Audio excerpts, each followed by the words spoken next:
नमस्कार प्यारे साथियों, नानक क्लासेज यूट्यूब चैनल में आपका स्वागत है, वेलकम है। प्रथम श्रेणी अध्यापक परीक्षा की जो मॉडल टेस्ट सीरीज हम कर रहे हैं, उसी में आज टेस्ट सॉल्यूशन जो 14 हैं वो लेकर आए हैं। इससे पहले 13 model test Nanak classes app में हो चुके हैं। उनका सॉल्यूशन भी नानक क्लासेज यूट्यूब चैनल पर हो चुका है। आप भी इस श्रृंखला से जुड़ सकते हैं और नानक क्लासेज ऐप को डाउनलोड करके और हमारी टेक्निकल टीम से संपर्क करके इस सीरीज से जुड़ सकते हैं।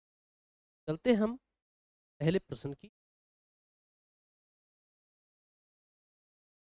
इससे पहले ये देखो, एक बात है कि अक्सर अवसर कड़ी मेहनत के भेष में छिपे होते हैं, इसलिए अधिकतर लोग इन्हें पहचान नहीं पाते। अक्सर सफलता के बाद बहुत कुछ कहा जाता है, बोला जाता है, लेकिन उसके पीछे बहुत कुछ कड़ी मेहनत होती है। वो इस पंक्ति से, इस विद्वान से हमें भान होता है। पहला प्रश्न देखो क्या कहता है। सत्य कथन की पहचान। प्रश्न क्या है? सत्य कथन की पहचान।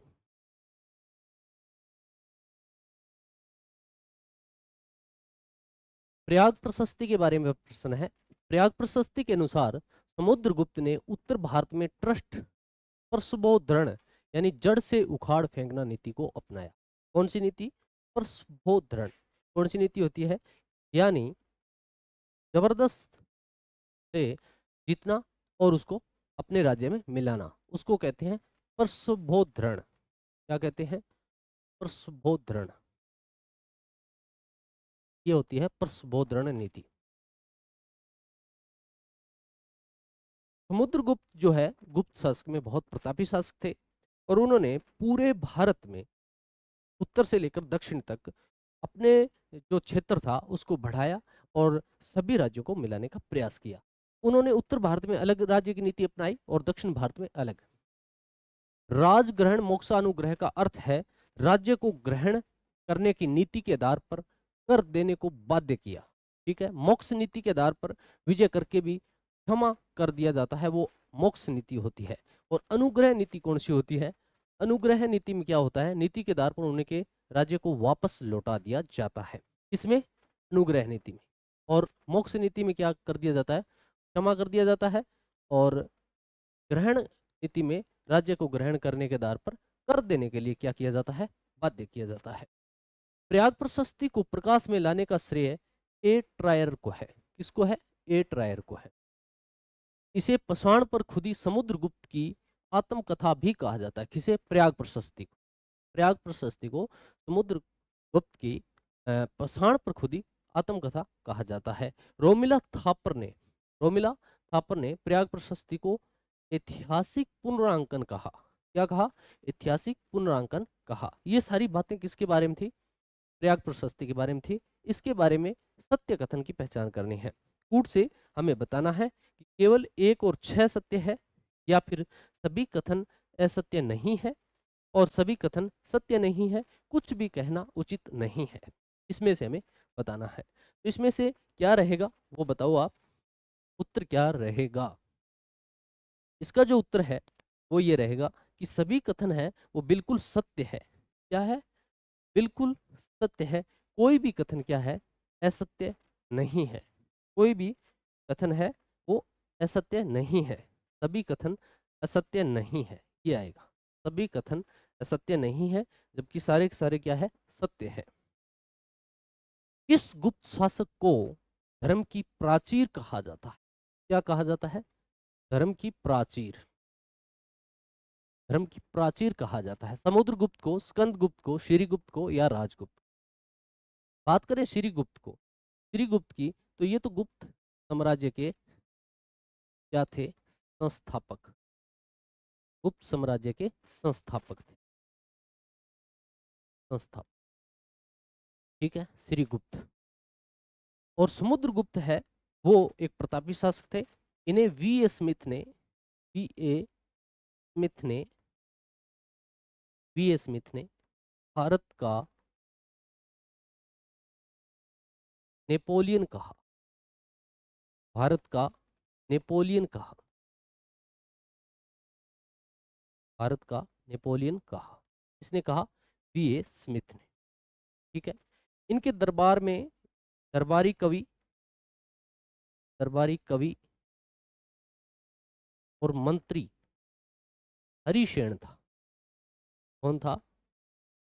हरिशेन था, जिसने प्रयाग प्रशस्ति प्रशस्ति की रचना की। प्रयाग प्रशस्ति की क्या की?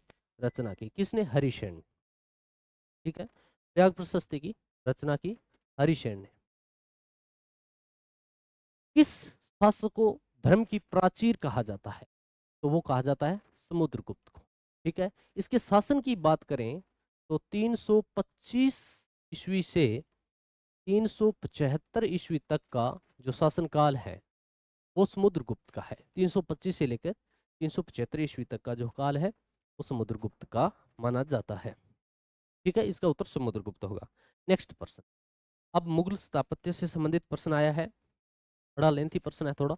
मुगल स्थापत्य की विशेषता के संबंध में असत्य कथन बताओ। क्या बताना है? असत्य कथन बताना है।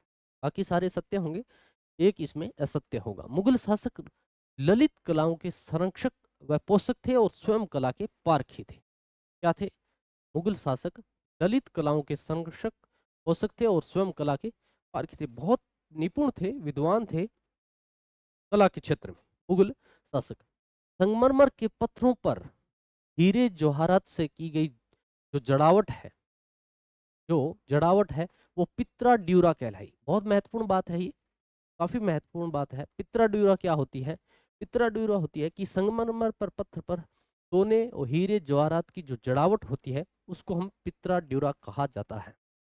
मुगल काल को उसकी बहुमुखी सांस्कृतिक गतिविधियों के कारण भारतीय इतिहास का द्वितीय क्लासिकी पुत्र कहा जाता है। क्या कहा जाता है? द्वितीय के क्लासिकी पुत्र कहा जाता है। स्थापत्य के क्षेत्र में पहला जो काल है वो मुगल काल है, गुप्त काल है, और दूसरा जो क्लासिक युग है वो मुगल युग है। इसलिए इसे दूसरा युग या क्लासिकी पुत्र या दूसरा पुत्र भी कहा जाता है। स्मिथ ने, यहाँ स्मिथ आएगा, स्मिथ ने मुगल वास्तुकला को कला की रानी की संज्ञा दी है। बहुत महत्वपूर्ण बात है। क्या दी है? रानी की संज्ञा दी है, कला की रानी की संज्ञा दी है। पर्सी ब्राउन ने मुगल काल को भारतीय वास्तुकला का ग्रीष्म काल कहा। क्या कहा है? पर्सी ब्राउन ने ग्रीष्म काल कहा। यह भी बहुत महत्वपूर्ण बात है, फर्स्ट ग्रेड के लेवल के प्रश्न है कि पर्सी ब्राउन ने क्या कहा है। पर्सी ब्राउन ने मुगल स्थापत्य काल को क्या कहा है? भारतीय वास्तुकला का ग्रीष्म काल कहा है। ठीक है, कोई भी जो कथन है, कोई भी कथन है वो सत्य नहीं है। केवल 5-3 कथन सत्य है, केवल 1-5 कथन सत्य है। कोई भी कथन असत्य नहीं है। सारे के सारे क्या है? बिल्कुल सही है। सारी बातें क्या सही है? दोबारा देखो, इसमें बहुत ही महत्वपूर्ण बात कि ललित कलाओं के संरक्षक और पोषक थे। ठीक है, हीरे जवाहरात की जो जड़ावट है वो पित्रा ड्यूरा कहलाई। मुगल काल को उसकी बहुमुखी सांस्कृतिक गतिविधियों के कारण से द्वितीय क्लासिकी पुत्र कहा जाता है। और स्मिथ ने कला की रानी कहा है मुगल वास्तुकला को, और पर्सी ब्राउन ने मुगल काल की भारतीय कला को ग्रीष्म काल कहा है। चलते हैं नेक्स्ट प्रश्न की ओर। निम्न इमारतों में से मुगल बादशाह बाबर द्वारा निर्मित, के द्वारा बाबर द्वारा निर्मित इमारतें हैं। ये प्रश्न पिछली बार प्रथम श्रेणी अध्यापक परीक्षा की जो परीक्षा हुई उसमें पूछा गया था कि किसने बाबर द्वारा निर्मित इमारतें कौन कौन सी है। काबुली बाग, मस्जिद होगा यहाँ पर, मस्जिद। ठीक है, और ये पंचमहल है, पंचमहल दिल्ली, जामा मस्जिद संभल और जामा मस्जिद इटार। ठीक है, इसमें से आपको बताना है कि कौन सा बाबर द्वारा निर्मित इमारतें कौन कौन सी हैं। तो एक तो बाबर द्वारा निर्मित है वो जो है पानीपत की काबुली बाग है, काबुली बाग है, ये मस्जिद है। काबुली बाग जो मस्जिद है ये है। ठीक है, एक उसकी जो है वो है जामा मस्जिद, ये उत्तर प्रदेश में है। जामा मस्जिद यूपी में है, ये यूपी में है। ठीक है, यूपी में जामा मस्जिद संभल। तो पानीपत में संभल गया था बाबर, पानीपत में जो पानीपत की लड़ाई थी इसमें संभल गया था। तो 2 मस्जिद आपको याद रखनी है, एक तो काबुली बाग की मस्जिद, एक जामा मस्जिद की। ये आया हुआ परीक्षा में आया हुआ प्रश्न है, तो 1 और 3 इसका उत्तर होगा, 1 और 3 इसका उत्तर होगा। इसके अलावा काबुल वफा, काबुल वफा भी इन्होंने, काबुल वफा और काबुल सफा, ये भी इन्होंने निर्माण करवाया था। ठीक है, मुगल बाबर ने। सरदार भगत सिंह तथा बटुकेश्वर दत्त ने सेंट्रल लेजिस्लेटिव असेंबली में बम और परिचय फेंककर नहीं बम फेंककर इनकलाब जिंदाबाद का नारा लगाते हुए गिरफ्तारी क्यों दी? ठीक है, ये प्रश्न है, थोड़ा इसमें यहाँ मिसप्रिंट है तो आपको हटा देना है। सरदार भगत सिंह तथा बटुकेश्वर दत्त ने सेंट्रल लेजिस्लेटिव असेंबली में फेंककर बम फेंककर इनकलाब जिंदाबाद का नारा लगाते हुए गिरफ्तारी क्यों दी? क्या कारण था गिरफ्तारी देने का? अराजकता फैलाने के लिए? नहीं, ऐसा कुछ नहीं था। अराजकता क्यों फैलाएंगे? राष्ट्रीय जागरण के लिए? अंग्रेज अधिकारी को करने के लिए? ये भी कुछ नहीं है। आतंक फैलाने के लिए? ऐसा भी कुछ नहीं है। आतंक फैलाना भी इसका औचित्य नहीं है, जबकि इसका औचित्य क्या था? राष्ट्रीय जागरण के लिए। ठीक है, नेक्स्ट प्रश्न। और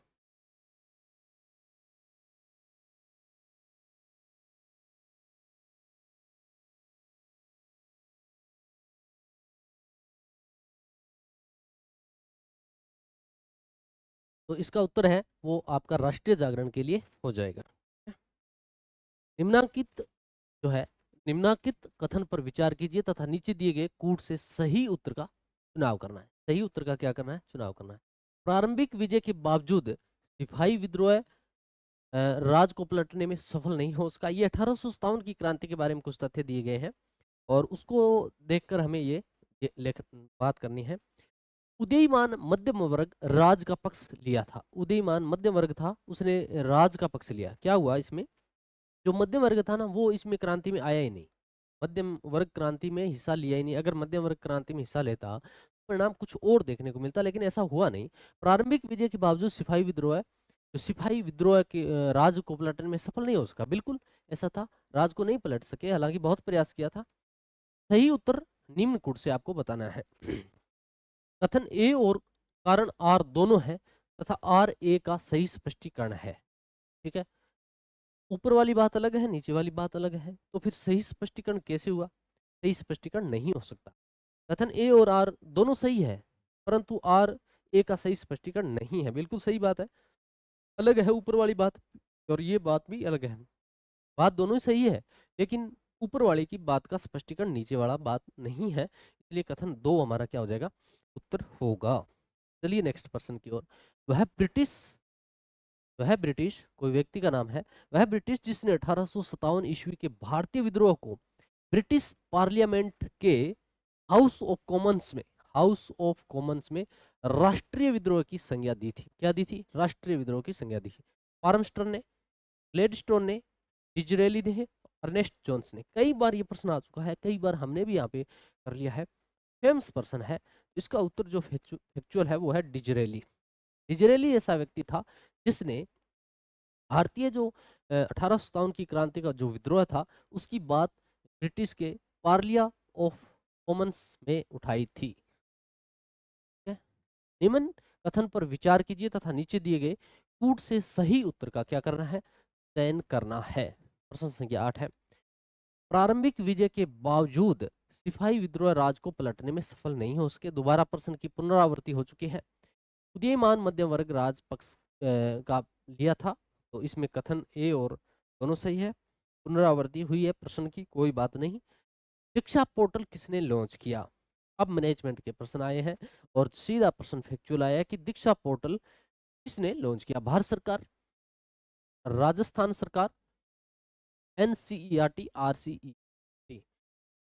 काफी त्रुटियां हैं इस प्रश्न पत्र में रही है, आपको दुविधा हुई होगी, लेकिन उसके लिए हम फिर से एक बार क्षमा प्रार्थी हैं। नेक्स्ट आगे से थोड़ा प्रयास करेंगे। तो भारत सरकार, राजस्थान सरकार, एनसीईआरटी, आरएससीईआरटी, बताओ आप इसमें से क्या होगा? दीक्षा पोर्टल किसका है? दीक्षा पोर्टल किसका है? दीक्षा पोर्टल भारत सरकार द्वारा लॉन्च किया गया एक पोर्टल है, जिसमें क्या होता है कि शिक्षार्थी और शिक्षक के लिए ऑनलाइन परीक्षण है और शिक्षार्थी के लिए ऑनलाइन कंटेंट दिया जाता है। ये भारत सरकार का ऐप है। राजस्थान राजस्थान सरकार ने किसके साथ मिलकर दीक्षा राइज पोर्टल का निर्माण किया? किसका? दीक्षा राइज पोर्टल का निर्माण किया। कब किया? ये 70 था 2017 और 2018। 2017 और 2018 का जो शासन था, जो सत्र था, उसमें दीक्षा राइज पोर्टल की शुरुआत की गई थी। ठीक है, तो किसके साथ मिलकर? भारत सरकार के साथ मिलकर, एनसीईआरटी के साथ मिलकर, या एनसीटी के साथ मिलकर, या फिर विश्व बैंक के साथ मिलकर। ठीक है, तो राजस्थान सरकार ने किसके साथ मिलकर जो है दीक्षा राइज पोर्टल का निर्माण किया? तो वो किया था एनसीईटी, एनसीटी। ठीक है, national council teacher education, national council teacher education, इसके साथ मिलकर जो पोर्टल है वो लागू किया भाई। प्रश्न संख्या नेक्स्ट है, और वो ये कहता है कि शिक्षावाणी कार्यक्रम का शुभारंभ, शिक्षावाणी कार्यक्रम का शुभारंभ कब किया गया? ठीक है, फैक्चुअल प्रश्न है, डेट से संबंधित है, तारीख से संबंधित है, और हमें ये याद रखना है कि शिक्षावाणी कार्यक्रम का शुभारंभ कब किया गया। 11 मई 2020 को, 1 जून 2020 को, 21 जून 2021 को, 1 जून 2021, 1 जून 2020 को तो शिक्षा दर्शन कार्यक्रम शुरू, शिक्षा दर्शन जो कार्यक्रम है वो शुरू किया गया। 1 जून 2020 को तो शिक्षा दर्शन कार्यक्रम है वो शुरू किया गया। तो शिक्षा वाणी है, जो शिक्षा वाणी है वो 11 मई 2020 को शुरू किया गया। शिक्षा वाणी कार्यक्रम, शिक्षा वाणी कार्यक्रम, ये एक रेडियो कार्यक्रम है जो कोविड-19 था, कोरोना काल था, उसमें घर बैठे बच्चों के लिए रेडियो प्रसारित कार्यक्रम था। और इस कार्यक्रम का ध्येय वाक्य क्या था? आपसे पूछ ले, इसका ध्येय वाक्य क्या था? ध्येय वाक्य था, कान लगाओ बच्चों, कान लगाओ, कान लगाओ, पढ़ते जाओ, पढ़ते जाओ, बढ़ते जाओ, पढ़ते, कान लगाओ, पढ़ते जाओ और बढ़ते जाओ। ये इसका ध्येय वाक्य था। किसका? शिक्षावाणी कार्यक्रम का। ठीक है, चलो, शिक्षावाणी का प्रसारण समय कितना है? प्रसारण समय पूछा है आपसे, प्रसारण समय शिक्षावाणी का कितना है? 30 मिनट है, 2 घंटे है, या 45 मिनट है, या फिर 55 मिनट है? तो ये जो कार्यक्रम है शिक्षावाणी, ये जो कार्यक्रम है 11 मई 2020 को, 2020 को शुरू किया गया। ठीक है, शिक्षावाणी कार्यक्रम है, रेडियो प्रसारित कार्यक्रम है, और इसका जो प्रसारण है 11 बजे से लेकर 11 बजे से लेकर 11:55 तक है। 11:55 तक है।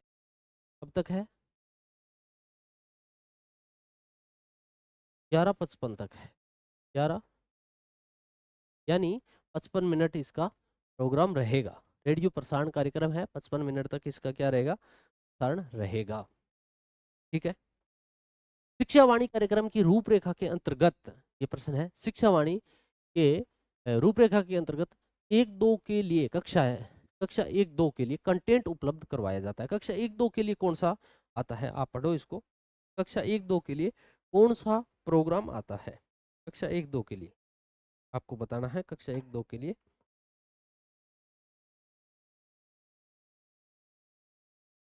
मीना की कहानी, तोता मैना की कहानी, चुलबुल पांडे की कहानी, या फिर पाठ्यक्रम आधारित कंटेंट।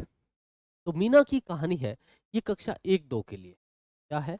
कक्षा 1-2 के लिए है। मीना की कहानी है, कक्षा 1-2 के लिए है। तोता मैना की कोई कहानी नहीं है, चुलबुल पांडे की भी कोई कहानी नहीं है। पाठ्यक्रम आधारित कंटेंट है, वो कक्षा 3 से 12 के लिए, 3 से 12 के लिए है। कक्षा 3 से 12 के लिए जो कार्यक्रम है वो पाठ्यक्रम आधारित कंटेंट है। ठीक है, इस बात का आप ध्यान रखोगे। शिक्षा दर्शन कार्यक्रम की शुरुआत कब की गई? शिक्षा दर्शन कार्यक्रम की शुरुआत कब की गई, ये प्रश्न पहले हम कर चुके हैं। हमें बात का पता होना चाहिए कि शिक्षा वाणी कब शुरू की गई, 11 मई 2020 को। तो शिक्षा दर्शन कार्यक्रम कब शुरू किया गया, ये टीवी आधारित कार्यक्रम है, और 1 जून 2020 को, 1 जून 2020 को किया गया। इसका जो ध्येय वाक्य है, ध्येय वाक्य है, बच्चों बच्चों देखते जाओ, पढ़ते जाओ, पढ़ते जाओ, पढ़ते, ठीक है, ऐसा कुछ था। शिक्षा दर्शन कार्यक्रम का ध्येय वाक्य क्या है? बच्चों देखते जाओ, ज्ञान बढ़ाओ, पढ़ते जाओ, पढ़ते जाओ, ये था। ठीक है, बच्चों देखते जाओ, देखो, ज्ञान बढ़ाओ, पढ़ते जाओ, पढ़ते जाओ। आगे प्रश्न भी आ गया, तो ज्ञान बढ़ाओ, बढ़ते जाओ, पढ़ते जाओ, पढ़ते जाओ, ऐसा जो है शिक्षा दर्शन कार्यक्रम का ध्येय वाक्य है। ठीक है, इसका उत्तर क्या हो जाएगा? 1 नंबर हो जाएगा। शिक्षा दर्शन कार्यक्रम RSCERT, RSCERT Rajasthan state council education research training, Rajasthan शिक्षा विभाग द्वारा किसके सहयोग द्वारा संचालित किया जा रहा है? किसके सहयोग से? यूनिसेफ के सहयोग से है, या फिर ब्रादर्स फाउंडेशन के सहयोग से है, या फिर जापान के सहयोग से है, या फिर फ्रांस के सहयोग से है? किस सहयोग? ठीक है, किसके सहयोग से है? तो जो RSCERT राजस्थान शिक्षा विभाग का जो कार्यक्रम है, वो यूनिसेफ के सहयोग से, किस सहयोग से है? यूनिसेफ के सहयोग से है। इस बात का हमें ध्यान रखना है। नेक्स्ट पर्सन की ओर चलते हैं। राइज दीक्षा या दीक्षा राइज एक ही बात है। राइज दीक्षा या दीक्षा राइज का पूर्ण रूप यानी फुल फॉर्म क्या है? क्या है फुल फॉर्म? क्या है? Rajasthan interaction for school educators digital, Rajasthan internet for knowledge sharing, ये है, या फिर Rajasthan initiative for school educator district interface for knowledge in sharing, ये है, या फिर Rajasthan initiative for school educators digital interface for knowledge sharing, ये है, या फिर Rajasthan Intel school educate digital internal knowledge sharing, ये है। ये बताना है आप।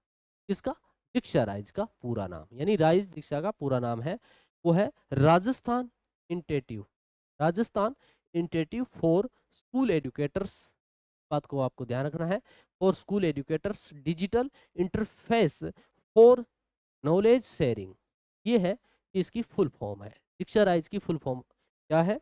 Rajasthan initiative for school educators digital interface for knowledge sharing, ये इसका फुल फॉर्म है। ठीक है, चलते हैं नेक्स्ट पर्सन की ओर। राजस्थान में जिला स्तर पर राइज दीक्षा पोर्टल के प्रभारी अधिकारी कौन है? प्रभारी अधिकारी कौन है? देखो, आप जिला स्तर पर पूछा है, दीक्षा जो राइज है इसका जिला स्तर पर प्रभारी अधिकारी कौन है? जिला शिक्षा अधिकारी, ठीक है, ये होगा। जिला शिक्षा अधिकारी प्रारंभिक, ये होगा। ये तो प्रारंभिक और माध्यमिक है, ठीक है। अतिरिक्त जिला शिक्षा अधिकारी शैक्षिक, ये होगा। जिला शिक्षा अधिकारी है जो शैक्षिक है, वो सभी क्षेत्र में आ जाएगा, और अतिरिक्त शिक्षा अधिकारी है वो जिला स्तर पर का प्रभारी होगा। नेक्स्ट पर्सन, इसकी अध्यक्षता में, अभी राजस्थान से संबंधित प्रश्न आए हैं, मैनेजमेंट के प्रश्न थे वो पूर्ण हुए, अभी राजस्थान से संबंधित है। इसकी अध्यक्षता में मीणा जाति का एक विशाल सम्मेलन अप्रैल 1944 में नीम का थाना, जो कि अभी एक जिला बन चुका है, 1944 में नीम का थाना में आयोजित हुआ था। किसकी अध्यक्षता में? ठीक है, मीणाओं का एक सम्मेलन था बहुत भारी भरकम, वहां किसकी अध्यक्षता में? शांति सागर महाराज, मगन सागर जी महाराज, या हीरालाल शास्त्री, या शोभालाल गुप्ता। शोभालाल गुप्ता की बात करें तो सागवाड़ा डूंगरपुर में, सागवाड़ा डूंगरपुर में, डूंगरपुर में इन्होंने भीलों के लिए एक संगठन बनाया था। भीलों के लिए एक संगठन बनाया था। हीरालाल शास्त्री ये हमारे जो है मुख्यमंत्री रहे हैं राजस्थान के, और ये इसका उत्तर है, वो है मगन सागर जी महाराज। क्या रहेगा? मगन सागर जी महाराज। नेक्स्ट पर्सन, और शोभालाल गुप्ता द्वारा किस स्थान पर हरिजन एवं भीलों के विकास हेतु एक आश्रम की स्थापना की गई?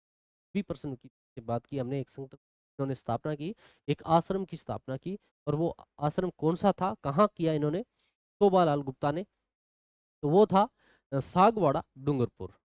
सागवाड़ा डूंगरपुर में एक आश्रम की स्थापना इन्होंने की थी। ठीक है, इस बात का हमें ध्यान रखना है। मोतीलाल तेजावत किस गांव के निवासी थे? मोतीलाल जो तेजावत है, भीलों के लिए इन्होंने बहुत कुछ काम किया। भील भूमट आंदोलन भी इन्होंने चलाया। भील भूमट आंदोलन, भील भूमट आंदोलन भी इन्होंने चलाया था। ठीक है, एक ही आंदोलन भी इन्होंने चलाया था, एक ही आंदोलन भी इन्होंने चलाया था 1921 में।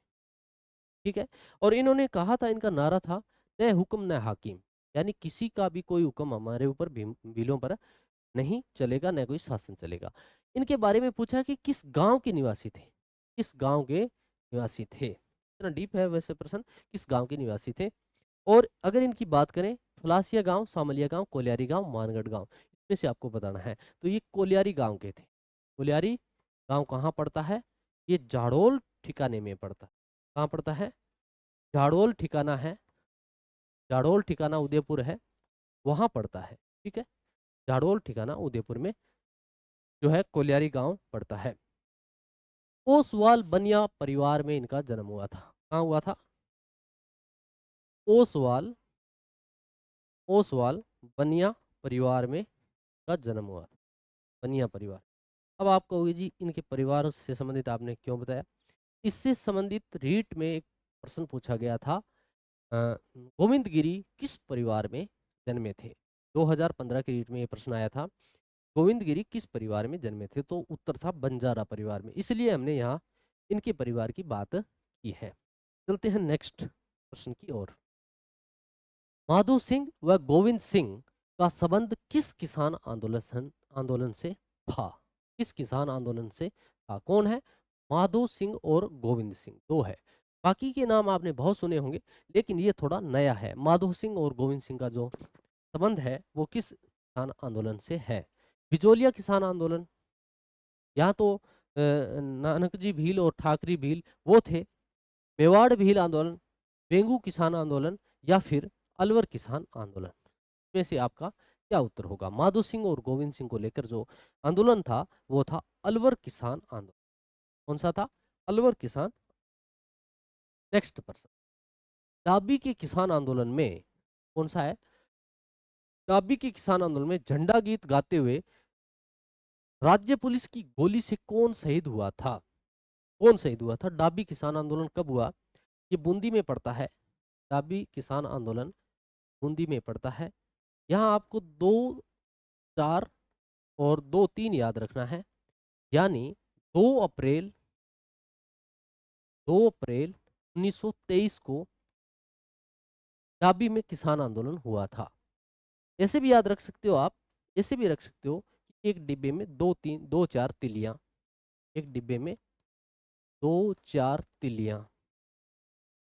ठीक है, 2, 4 मतलब 2 अप्रैल, तिलियां मतलब 1923, 2 अप्रैल 1923। आप अपने स्तर पर भी याद रख सकते हो, कोई बड़ी बात नहीं है।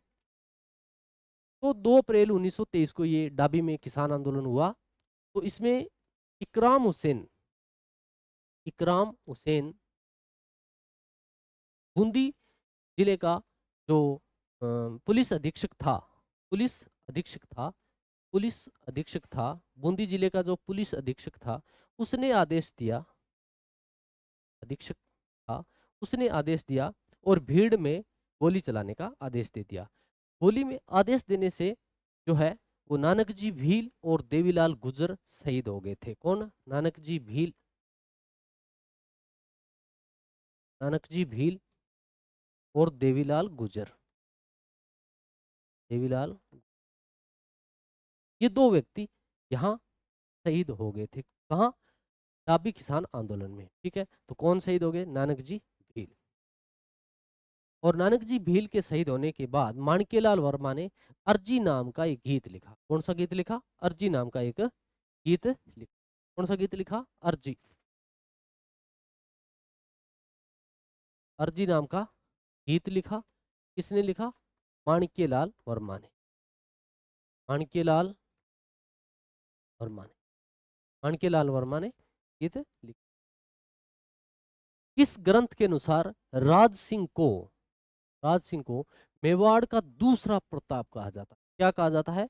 राज सिंह को मेवाड़ का दूसरा प्रताप कहा जाता है। पृथ्वीराज रासो, छत्रपति रासो, या बिसलदेव रासो, या फिर खुमान रासो। ठीक है, बिसलदेव रासो, छत्रपति रासो, या पृथ्वीराज रासो।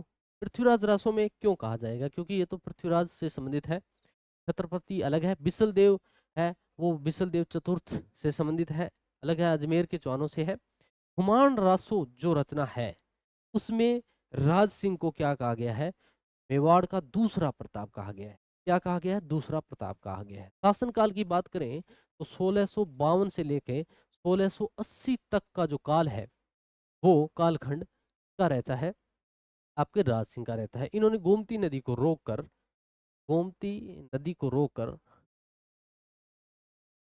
रोककर राजसमंद झील का निर्माण कराया। राजसमंद झील का क्या करवाया? निर्माण करवाया। राजसमंद झील का क्या करवाया? निर्माण करवाया था। ठीक है, इसका उत्तर खुमान रासो है। हमीर रासो ग्रंथ के बारे में सत्य कथन बताइए। आप पढ़ो इसको, हमीर रासो के बारे में सत्य कथन बताना है। हमीर रासो के बारे में क्या बताना है? सत्य कथन बताना है। हमीर रासो जोधराज ने 13वीं सदी में लिखा था। हमीर रासो दो रचना है। हमीर रासो क्या है? दो रचनाएं हैं। एक सारंगधर की है जो कि 1900 आप 18वीं सदी में लिखी गई, और एक जोधराज की है। हमीर रासो दो रचना है, एक जोधराज की है जो कि 13वीं सदी में लिखी गई, और एक हमीर रासो ग्रंथ सारंगधर का है जो कि 18वीं सदी में लिखा गया था। तो दो रचनाएं हैं, ध्यान में रखना, कंफ्यूजन नहीं होना। एक 13वीं शताब्दी की, एक 18वीं शताब्दी की है। हमीर रासो से हमीर देव चौहान की जानकारी मिलती है। ये भी बात क्या है? बिल्कुल सही है, हमीर देव चौहान के बारे में जानकारी मिलती है। तो उपयुक्त तो सभी कथन है वो बिल्कुल क्या है? सत्य है। ठीक है, चलते हैं नेक्स्ट पर्सन की। मारवाड़ रा प्रगनारी विगत ग्रंथ के बारे में कथन बताइए। कौन सा कथन बताइए? असत्य कथन बताइए। कौन सा कथन बताना है? असत्य कथन है। इसके रचनाकार जसवंत सिंह थे। क्या थे? जसवंत सिंह थे। क्या यही सही है? राजस्थान की जनगणना की जानकारी प्रथम बार इस ग्रंथ में मिलती है। ये तो बात बिल्कुल सही है, इसमें मिलती है प्रथम बार जानकारी। इसे राजस्थान का गजेटियर तथा जेवर यानी आभूषण भी कहा जाता है। मोहनोत नैणसी द्वारा रचित है, इसलिए इसको क्या कहा जाता है? जेवर या गजेटियर कहा जाता है। राजस्थान का अबुल फजल किसको कहा जाता है? मोहनोत नैणसी को कहा जाता है। ये तीनों बातें क्या है? वो बिल्कुल सही है, लेकिन लेकिन ये बात सही नहीं है। इसके रचनाकार कौन है? जसवंत सिंह नहीं है, जबकि इसके रचनाकार कौन है? मोहनोत नैणसी है। हमारा उत्तर क्या हो जाएगा? एक नंबर। इस युद्ध में मोहम्मद गौरी और पृथ्वीराज तृतीय के बीच 7 बार युद्ध का वर्णन मिलता है। इस ग्रंथ में, इस युद्ध में मोहम्मद गौरी और पृथ्वीराज तृतीय के बीच 7 बार युद्ध का वर्णन मिलता है। यहाँ ग्रंथ आएगा, युद्ध नहीं। इस ग्रंथ में, इस ग्रंथ में जो है वो मोहम्मद गौरी और पृथ्वीराज तृतीय के बीच 7 बार युद्ध का वर्णन मिलता है। पृथ्वीराज रासो, अमीर रासो, पृथ्वीराज विजय, या राजवल्लभ। देखो, पृथ्वीराज जो विजय है पृथ्वीराज रासो है, ये तो पृथ्वीराज तृतीय के बारे में जानकारी देता है। जनक जो है वो अमीर रासो, ये अमीर देव के बारे में है। जो पृथ्वीराज विजय है, इस ये जो ग्रंथ है ये जयानक का है। किसका है? जयानक का है। ये जयानक द्वारा रचित ग्रंथ है। और पृथ्वीराज विजय जो ग्रंथ है इसमें इस बात का पता चलता है कि 7 बार युद्ध का वर्णन किया गया है। ठीक है, नेक्स्ट पर्सन की ओर चलते हैं। कौन सा है? इस ग्रंथ को शासक रतन सिंह ने भगवत गीता की उपाधि दी। कितना महत्वपूर्ण प्रश्न है, कितना महत्वपूर्ण प्रश्न है। किस ग्रंथ को शासक कौन है? रतन सिंह। शासक कौन है? रतन सिंह। और रतन सिंह ने क्या कहा? भगवत गीता की संज्ञा दे दी। अब आप देखिए भगवत गीता का कहाँ स्थान है और इस ग्रंथ को कह दिया गया है नैणसिरी ख्यात, बांकीदासरी ख्यात, दयालदासरी ख्यात, मुंडियारी ख्यात। इसमें से आपको बताना है। तो बांकीदासरी जो ख्यात है, इसका उत्तर है बांकीदासरी ख्यात। ये जोधपुर के मान सिंह है। जोधपुर के राजा, जोधपुर के राजा मान सिंह, राजा मान सिंह के काव्य गुरु के काव्य गुरु बांकीदास द्वारा रचित है। के द्वारा बांकीदास द्वारा रचित है। बांकीदास श्री ख्यात किसके द्वारा रचित है? जोधपुर के जो राजा है मान सिंह, उनके काव्य गुरु है बांकीदास, उनके द्वारा रचित है। और इस जो ख्यात को, बांकीदास श्री ख्यात को क्या कह दिया गया है? रतन सिंह द्वारा क्या कहा गया है? रतन सिंह ने इसको भगवत गीता कहा। क्या कहा है? भगवत गीता कहा। भगवत गीता कहा है। चलिए नेक्स्ट प्रश्न। राजस्थान में कितने जिला उद्योग केंद्र कार्यरत है? करंट से संबंधित प्रश्न आ गया है कि राजस्थान में कितने जिला उद्योग केंद्र कार्यरत है? कितने हैं? 29 है, 31 है, 33 है या फिर 36 है? ये आपको बताना है कितने हैं। 31 है, 33 है, 32 है या फिर 36 है। तो राजस्थान में अगर बात करें जिला उद्योग केंद्र की, जिला उद्योग केंद्र की कि कितने कार्यरत हैं, तो वर्तमान में ये 36 यानी 36 है। राजस्थान थोक मूल्य सूचकांक का आधार वर्ष क्या है? कौन सा आधार वर्ष? कई बार पूछा जाता है कि सूचकांक का जो आधार वर्ष है वो क्या है। 2011 है, 12, 2004-5, 1999, 2000 और या फिर 86-87 में से सन बताना है आपको कि जो सूचकांक है वो कौन सा है। थोक मूल्य सूचकांक की बात करें, उसका जो आधार वर्ष है वो रहेगा 1999 से 2000। 1999 से 2000 आप याद रख सकते हैं।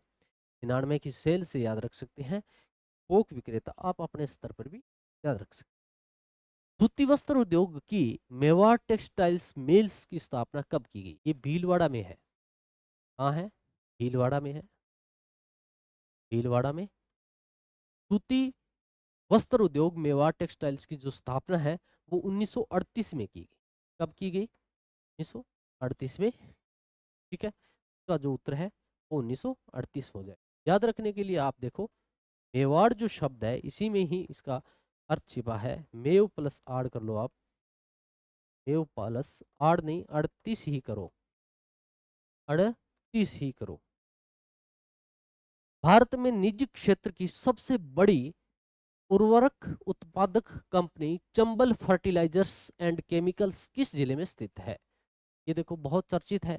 चंबल फर्टिलाइजर्स एंड केमिकल्स ये कहाँ स्थित है? किस जिले में पूछा है, किस जिले में स्थित है? कोटा है, रावत भाटा है, ये तो जिला ही नहीं है। शिवदासपुर ये भी जिला नहीं है। गड़ेपान ये भी जिला नहीं है। जबकि गड़ेपान गांव है। क्या है? गड़ेपान गांव है। जो गड़ेपान गांव है ये कोटा में है और यही है। अगर आपसे गांव पूछा जाता तो उत्तर गड़ेपान था। इसने पूछा है जिला, जिला पूछा है, जिला होगा Kota. Green energy corridor Rajasthan के किस जिले से होकर नहीं गुजरता? क्या नहीं गुजरता, कहां से नहीं गुजरता? बीकानेर, अजमेर, जैसलमेर, जोधपुर, इनमें से किस जिले से होकर ग्रीन एनर्जी नहीं गुजरती?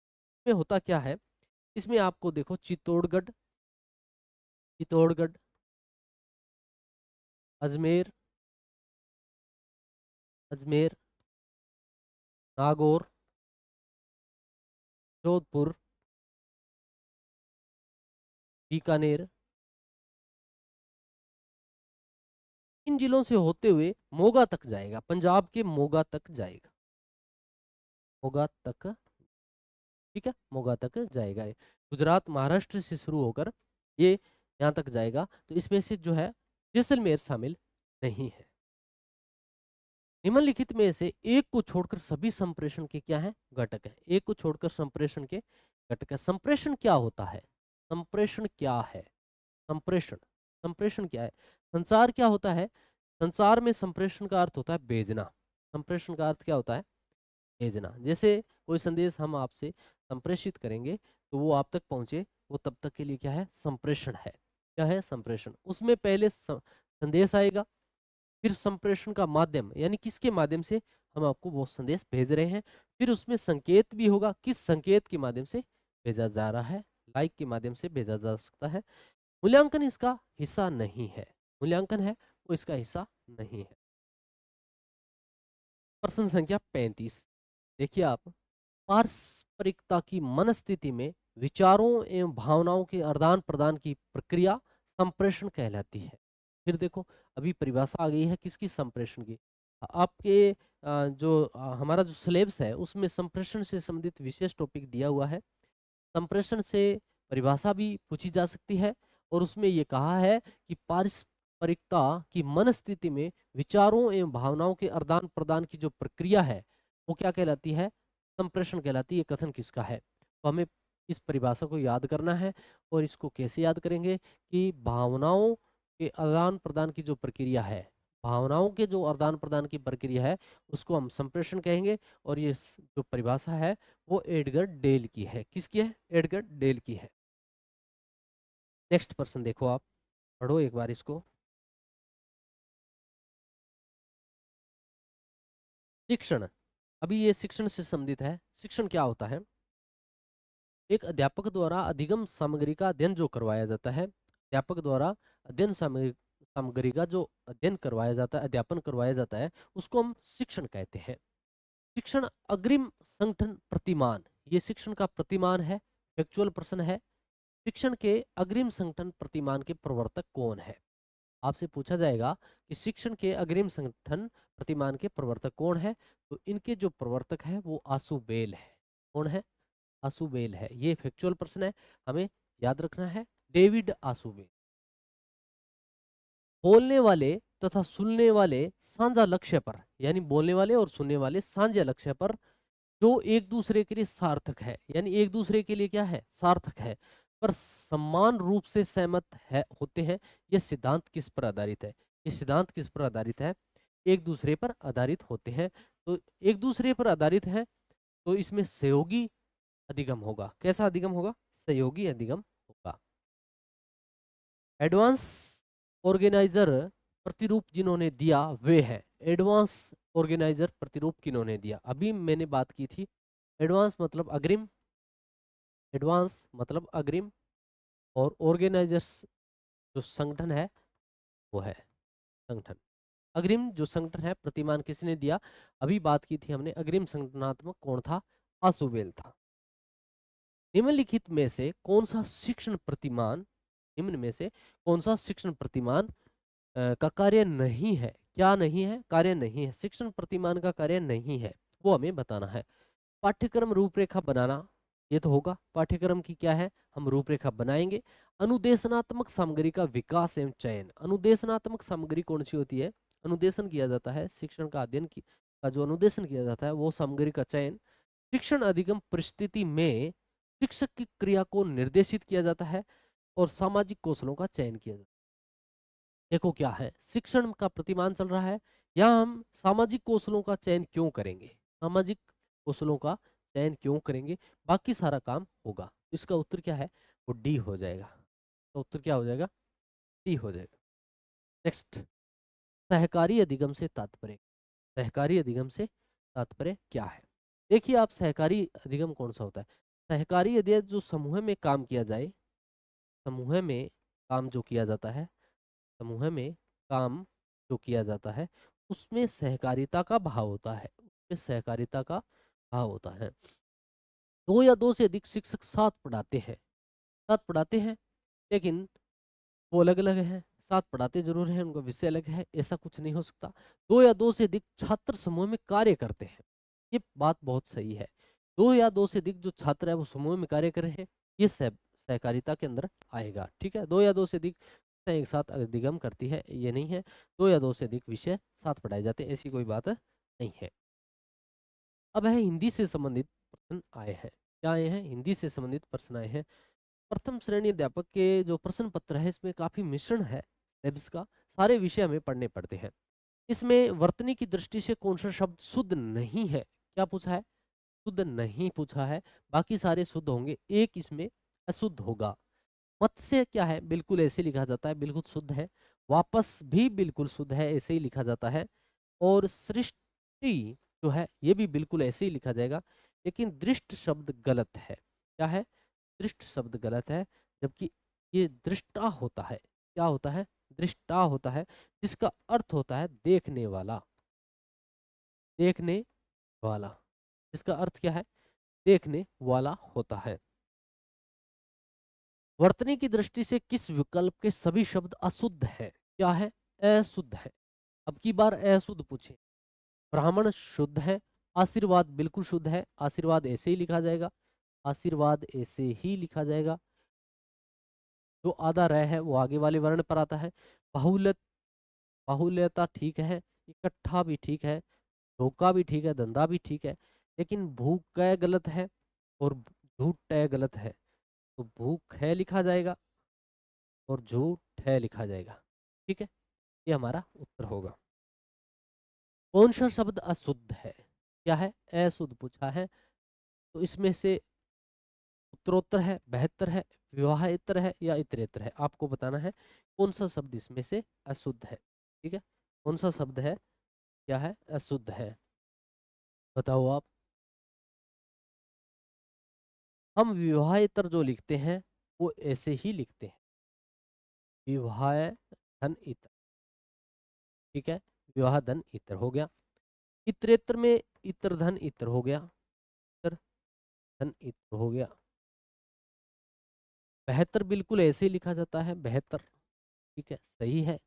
लेकिन जो उत्तरोत्तर है वो उत्तर के लिए उत्तर है, उत्तर के लिए उत्तर है। ठीक है, उत्तर के लिए उत्तर है। जब इस उत्तर में आप इस प्रकार लिख रहे हो तो फिर इसको ऐसे क्यों लिख रहे हो? उत्तर के लिए उत्तर धन उत्तर आएगा, ये भी तो ऐसे ही आएगा। उत्तर और उत्तर क्या हो जाएगा आपका? उत्तरोत्तर हो जाएगा। क्या हो जाएगा? उत्तरोत्तर हो जाएगा। उत्तरोत्तर हो, ये शब्द होगा। ठीक है, तो हमारा उत्तर क्या है? उत्तरोत्तर है। निम्न में से किस शब्द की वर्तनी सही है? वर्तनी सही है, शोणित, शोणित, शोणित और शोणित जो शब्द है वो हमें पता है कैसे लिखा जाए। शोणित जो शब्द है ये शुद्ध है और इसको ये उत्तर प्रतिपादित कर रहा है। वर्तनी की दृष्टि से शुद्ध शब्द है। शुद्ध शब्द से संबंधित हमारे टॉपिक में ये था। पर्याय गलत है, पर्याय क्या है? गलत है, पर्याय ऐसे लिखा जाएगा। प्रसाद भी गलत है, ये तो आपको भी पता है, प्रसाद तो। और परिवर्तन ठीक है, लेकिन प्रादुर्भाव गलत है ना। प्रादुर्भाव, प्रादुर्भाव क्या है? गलत है, क्योंकि जो हलंत रह होता है वो आगे वाले वर्ण पर आता है। नेक्स्ट, निम्नलिखित में से शुद्ध शब्द कौन सा है? बार बार शुद्ध से ही आ रहा है ना। मुहूर्त सही है, 6-9 का मुहूर्त सही है। सिरोधार्य ऐसा नहीं होगा, सिरोधार्य ऐसे नहीं लिखा जाएगा, सिरोधार्य। ठीक है, शुद्ध है शब्द। विभीषिका भी गलत है, विभीषिका भी गलत है, विभीषिका आएगी। विरहिणी होता है, विरहिणी होता है, प्रकार से कहा जाएगा विरहिणी। ठीक है, नेक्स्ट चलते हैं। केंद्र और राज्यों के बीच विवादों को तय करने के लिए भारत के सर्वोच्च न्यायालय की शक्ति किस अधिकार क्षेत्र के अंतर्गत आती है? ये भारत की पॉलिटिकल से संबंधित प्रश्न आ गए हैं कि जो भारत की और केंद्र राज्यों के बीच में जो विवाद है वो मूल क्षेत्र अधिकार होता है। केंद्र और राज्यों का जो विवाद है, केंद्र प्लस राज्यों का जो विवाद है, राज्यों का विवाद मूल क्षेत्र में आता है, में आता है, मूल क्षेत्र में आता है, मूल क्षेत्र में आता है, मूल क्षेत्र अधिकार। भारतीय सर्वोच्च न्यायालय में न्यायाधीशों की नियुक्ति कौन करता है? बहुत महत्वपूर्ण प्रश्न है। भारतीय जो सर्वोच्च न्यायालय है इसमें न्यायाधीशों की नियुक्ति कौन करता है? पढ़ो आप इसको एक बार।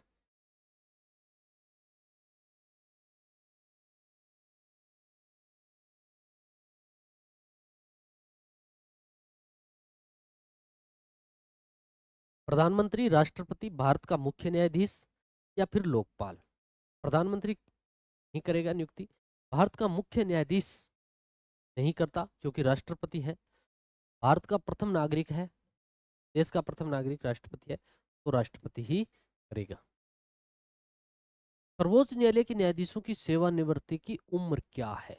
यानी सेवानिवृत्ति की उम्र क्या बताई गई है? सर्वोच्च न्यायालय की पूछा है आपसे। सर्वोच्च न्यायालय की 60 वर्ष, 62 वर्ष, 65 वर्ष, 70 वर्ष या उपयुक्त में से कोई नहीं, या उपयुक्त में से एक से अधिक।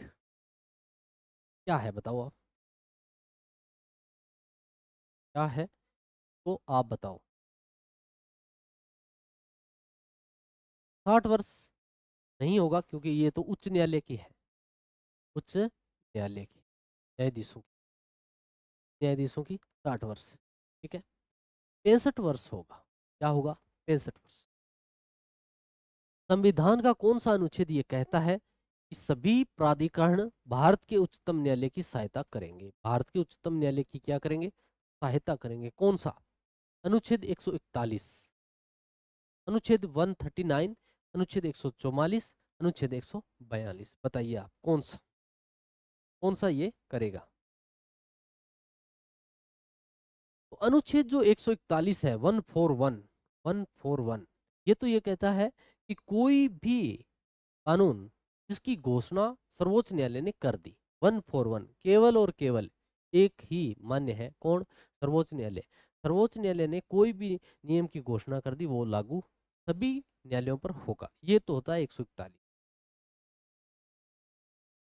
अनुच्छेद 39 इससे संबंधित नहीं है, जबकि अनुच्छेद 144 है, वो कहता है कि उच्चतम न्यायालय की सहायता करेगा। उच्चतम न्यायालय की सहायता करेंगी, कोई भी प्राधिकरण है वो 144 के अनुच्छेद के तहत सारे इसकी सहायता करेंगे। और 142, 142, 100 जो 42 है, वो उच्चतम न्यायालय के जो अधिकार है उससे बात करता है, यानी विशिष्ट अधिकार है इसमें। क्या है? विशिष्ट। ये हो जाए। अब चलते हैं नेक्स्ट पर। भारत का उच्चतम न्यायालय अनंत गणराज्य के 32 वर्ष बाद भारतीयों के लिए उच्चतम न्यायालय बन गया है। ये किसका कथन है? ये फैक्चुअल प्रश्न है। ये कथन किसका है? न्यायमूर्ति वी आर कृष्ण अय्यर का है, न्यायमूर्ति पी एन भगवती का है, उपेंद्र बख्शी का है, या फिर नानी पालकी वाला का है? किसका है? तो ये जो है 32 वर्षों वाला बात याद रखनी है आपको। 32 से बख्शी को याद रखना है, 32 से बख्शी को याद रखना है, उपेंद्र नाथ बख्शी। राष्ट्रीय प्रवाल भित्ति अनुसंधान केंद्र की स्थापना कहाँ की गई है? तो साबरमती गुजरात में, शिमला हिमालय में, पणजी गोवा में, पोर्ट बेयर अंडमान निकोबार में। ठीक है, इसका जो उत्तर है, प्रवाल भित्ति जो होती है वो समुद्र के किनारे होने के कारण अनुसंधान केंद्र की स्थापना पोर्ट ब्लेयर में हुई है। जटायु नेचर पार्क महत्वपूर्ण है। जटायु नेचर जो पार्क है वो किस राज्य में स्थित है? जटायु तमिलनाडु में है क्या? आंध्र प्रदेश, केरल, उड़ीसा? जटायु जो है वो है केरल में। कहाँ है? केरल में। स्टेट फॉरेस्ट रिपोर्ट का प्रकाशन कौन करता है? स्टेट फॉरेस्ट, ठीक है, कौन करता है इसका प्रकाशन? भारतीय वन सर्वेक्षण जो वन सर्वेक्षण एफएसआई है, वो इसका प्रकाशन करता है। ओजोन गैस का रंग होता है, नेक्स्ट जो प्रश्न है, ओजोन गैस का रंग कैसा होता है? रंग कैसा होता है ओजोन? ठीक है? आप याद रखें, ओजोन जो है, ओजोन से न से नीला, न से नीला रंग आपको क्या रखना है? याद रखना है, नीला रंग। ठीक है ना? हाँ, चलिए नेक्स्ट। राजस्थान की प्रसिद्ध खिलाड़ी अरुंधति चौधरी निम्नलिखित में से कौन से खेल से संबंधित है? बहुत मशहूर खिलाड़ी है अरुंधति चौधरी, का संबंध किस खेल से है? तो अरुंधति से धै से याद रख लो आप, धक्का मुक्की याद रख लो, का मुक्की याद रख लो, तो यानी मुक्केबाज है अरुंधति। गुवाहाटी में खेलो इंडिया यूनिवर्सिटी गेम में स्वर्ण पदक जीतने वाले संस्कार सारस्वत, ऐसा संस्कार सारस्वत का संबंध किससे है? तो सह की आवृत्ति हो रही है ना, सह संस्कार सारस्वत का जो संबंध है वो बैडमिंटन से है। किससे है? बैडमिंटन से है। करंट के प्रश्न है, हाल ही में चर्चित खिलाड़ी मोनिका तोमर, कौन से मोनिका तोमर का संबंध किस खेल से है? तो मोनिका तोमर जो है वो आपको पता है निशानेबाजी है। तोमर क्या है? निशानेबाजी है। पैरा शूटिंग वर्ल्ड कप में रुद्राक्ष खंडेलवाल, बहुत महत्वपूर्ण खिलाड़ी है, काफी, ने टीम स्पर्धा में स्वर्ण पदक तथा 10 मीटर एयर पिस्टल में रजत पदक जीता। इनका संबंध किस जिले से है? इनका संबंध किस जिले से? बीकानेर? नहीं, बीकानेर से नहीं है। उदयपुर, कोटा इधर भी नहीं है, जबकि इनका संबंध क्या है? भरतपुर से। चर्चित खिलाड़ी में किस खिलाड़ी का खेल शूटिंग यानी निशानेबाजी है? इनमें से कौन से निशानेबाज नहीं है? क्या पूछा है? निशानेबाज नहीं है। तीन तो निशानेबाज के हैं। विवान कपूर, कपूर पर निशाना बिल्कुल, ये तो है। ओम प्रकाश मिठारवाल, मिठारवाल मिठाई पर निशाना बिल्कुल, ये भी है। दिव्यांश सिंह पंवार बिल्कुल, ये भी है, ये भी निशानेबाजी है, निशानेबाज है, निशानेबाज है। लेकिन हर्ष अग्रवाल नहीं है, हर्ष अग्रवाल नहीं है। तो ये क्या है? ये मुक्केबाज है। क्या है? मुक्केबाज।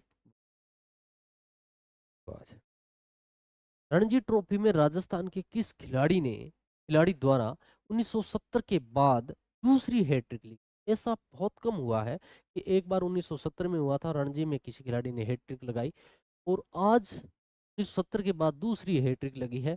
वो खिलाड़ी कौन सा है? वो खिलाड़ी बड़ा ही मशहूर है, अराफात खान है। अलग ही है, अलग मिजाज का।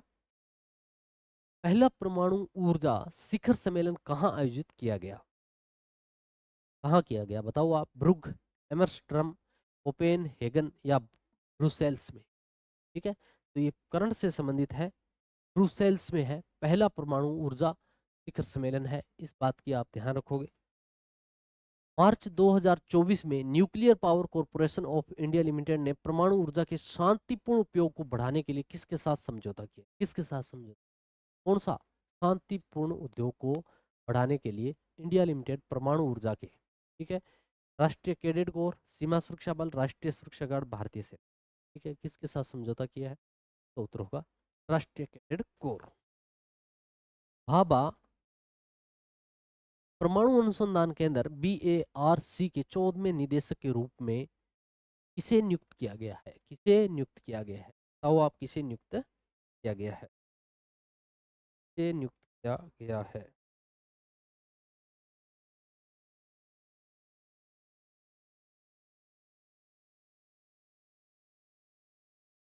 किसे नियुक्त किया गया है? अर्चना शर्मा, विवेक भसीन, उमेश दानी, है तपन कुमार गांटी। बताओ आपकी।